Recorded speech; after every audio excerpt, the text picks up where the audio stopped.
আজকে একটা গল্প শোনাই, কথাগুলো মন দিয়া শুনবেন। একটা মধ্যবিত্ত পরিবারের ছেলে, সে মোটামুটি সবার সাথেই খারাপ ব্যবহার করে চলতো।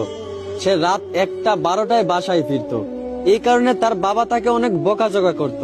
আর ছেলেটাও তার বাবার সাথে তর্কে জড়ায় যাইতো। ছেলেটা যখন বন্ধুদের সাথে বাইরে আড্ডা দিত, তখন তার একটা বন্ধুর সাথে সে অনেক খারাপ ব্যবহার করত। ওই বন্ধুটাকে সে পাত্তাই দিত না। এইভাবে সবার সাথেই সে খারাপ ব্যবহার করে চলতো। একদিন সে ডাক্তারের কাছে যাওয়ার পর তার ক্যান্সার রোগ ধরা পড়ে। ডাক্তার তখন তাকে বলে, আপনি আর বেশি দিন বাঁচবেন না, মাত্র কয়েকদিন বাঁচবেন। এই কথাগুলো শুনে ছেলেটা অনেক কষ্ট পাইল। প্রতিদিনের মতোই সে রাত 12টার সময় বাসায় ফিরলো। এইটা দেখা তার বাবা প্রতিদিনের মতোই তাকে বকাঝকা করতে লাগলো।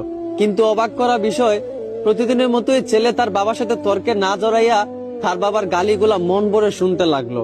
আর মনে মনে ভাবতে লাগলো, হয়তো এই বাবার গালিগুলো আর কয়েকদিন পর শুনতে পাবো না। ওইদিকে তার মা ডাকতেছে, নে বাবা ভাতটা খেয়ে নে। অন্যদিন হলে সে তার মায়ের হাতে ভাতটা এত সহজে খাইতো না। কিন্তু আজ অবাক করা বিষয়, তার মায়ের হাত থেকে প্লেটটা এনে প্রাণ ভরে ভাতটা খেয়ে নিল। আর মনে মনে ভাবলো, এই বুঝি মায়ের হাতে শেষ খাওয়া। এইগুলা দেখে তার মা বাবা অনেক অবাক হয়ে গেল। এভাবে তার মা বাবার সাথে অনেক ভালো ব্যবহার করলো। তারপরের দিন সে তার বন্ধুদের সাথে আড্ডা দিতে গেল।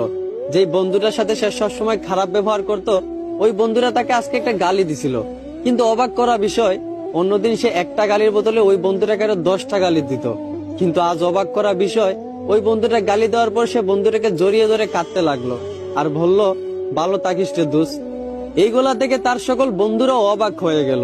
যেই বন্ধুরা কখনো খারাপ ব্যবহার না করে থাকতে পারতো না, সেই বন্ধুটা সবার সাথে হাসি মুখে ভালো ব্যবহার করতেছে। সবাই অনেকটা অবাক হয়ে গেল। ছেলেটা আগের চেয়ে অনেক পরিবর্তন হয়েছে, আগের চেয়ে অনেক ভালো হয়ে গেছে। এখন সবার সাথেই ভালো ব্যবহার করে। এইভাবে মাসখানিক যাওয়ার পর ছেলেটা আবার ডাক্তারের কাছে যায়। ডাক্তারের কাছে যাওয়ার পর ডাক্তারকে জিজ্ঞেস করে, আপনি বলছিলেন আমি হয়তো কয়েকদিন বাঁচবো, কিন্তু প্রায় 1 মাস কেটে গেল। আপনি কি কোনো গ্যারান্টি দিতে পারবেন যে আমি আর কতদিন বাঁচবো?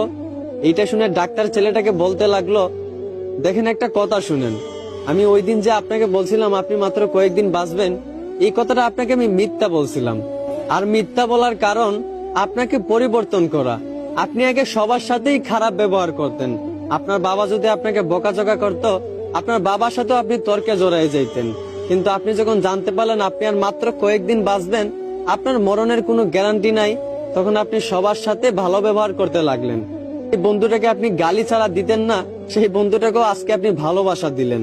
আসলে এইখান থেকে আমরা একটাই শিক্ষা পাই, যে প্রত্যেকটা মানুষ যদি তার মরণের কথা স্মরণ করত, যে হয়তো বা আজও তো মারা যেতে পারি, কালও তো মারা যেতে পারি,